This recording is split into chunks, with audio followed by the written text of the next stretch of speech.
Assalamualaikum warahmatullahi wabarakatuh. Nama saya Nova Mulyana. Saya dari Prodi Manajemen Pendidikan Islam semester 6 Unit B. Saya akan mempresentasikan hasil proposal yang telah saya coba buat, yang mana judul proposal tersebut adalah Strategi Rekrutmen dan Motivasi Kerja Tenaga Pendidik dan Kependidikan. Saya mulai dari bab 1, yaitu pendahuluan. Pertama itu ada latar belakang, yang mana tenaga pendidik dan kependidikan ini merupakan salah satu unsur terpenting dalam meningkatkan mutu pendidikan.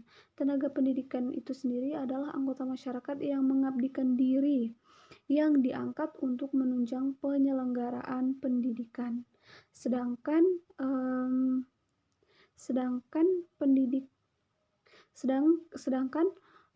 pendidik itu adalah tenaga kependidikan yang berkualifikasi sebagai guru. Dan di sini saya jelaskan sedikit tentang rumusan masalah yang telah saya buat. Ada 2 rumusan masalah.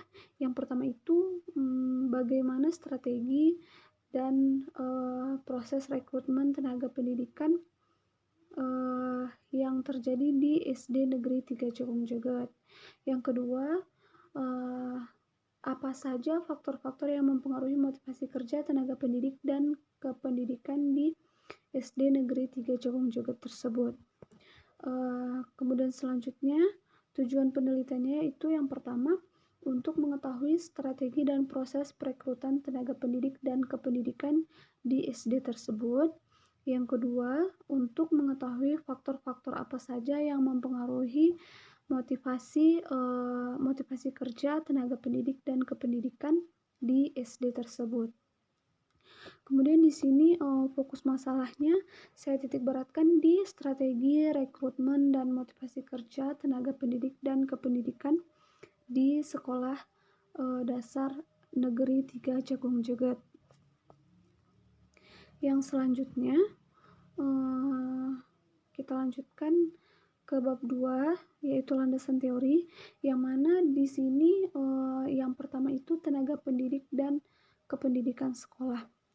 Sumber daya manusia itu merupakan salah satu sumber daya yang sangat penting dalam dunia pendidikan. Di dalam dunia pendidikan, sumber daya manusia itu dikenal sebagai istilah tenaga pendidik dan kependidikan. Selanjutnya, rekrutmen tenaga pendidik dan kependidikan. Perekrutan tenaga pendidik dan kependidikan ini dapat ditentukan dari berbagai sumber. Prioritas utamanya dititik beratkan pada orientasi manajemen tenaga pendidik dan kependidikan berdasarkan pertimbangan dan kebijakan yang diambil. Yang selanjutnya itu motivasi kerja tenaga pendidik dan kependidikan.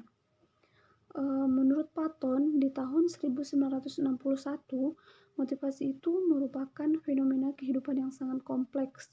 Setiap individu itu memiliki motivasi yang berbeda dan banyak jenisnya. Dan menurut Patton ini, motivasi itu terbagi oleh dua hal. Dipengaruhi oleh dua hal. Yang pertama oleh individu itu sendiri, dan yang kedua dipengaruhi oleh situasi yang sedang dialaminya.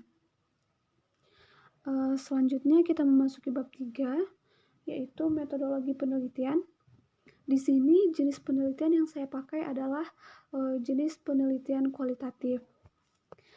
Kemudian saya melaksanakan penelitian ini di Sekolah Dasar Negeri 3 Cakung Jagat yang berpusat di Jalan Cakung Jagat, Berawang Dewal, tepatnya di Kampung Gegarang.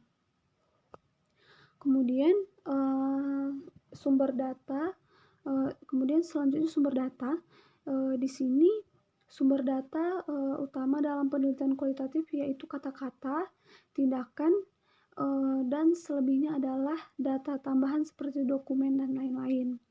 Yang mana kata-kata dan tindakan itu diamati melalui wawancara yang merupakan sumber data utama. atau primer. Sedangkan sumber data lainnya bisa berupa sumber tertulis atau sekunder dan dokumentasi seperti foto. Kemudian, di sini teknik pengumpulan datanya merupakan langkah yang paling utama dalam penelitian karena tujuan utama dari penelitian adalah mendapatkan data. Di sini teknik analisis data itu, yang pertama reduksi data, yang kedua penyajian data, yang ketiga itu, ada verifikasi. Kemudian yang terakhir itu, keabsahan data, yang mana di sini untuk mendapatkan tingkat kepercayaan atau kredibilitas yang tinggi sesuai dengan fakta di lapangan, maka validasi internal data penelitian dilakukan melalui teknik member check oleh responden setelah peneliti menuliskan hasil wawancara ke dalam tabulasi data. Yang mana tujuan member check ini adalah untuk mengetahui seberapa jauh data yang diperoleh sesuai dengan apa yang diberikan oleh pemberi data. Demikian teman-teman semua presentasi proposal yang telah saya coba buat. Kurang dan lebihnya saya mohon maaf. Wassalamualaikum warahmatullahi wabarakatuh.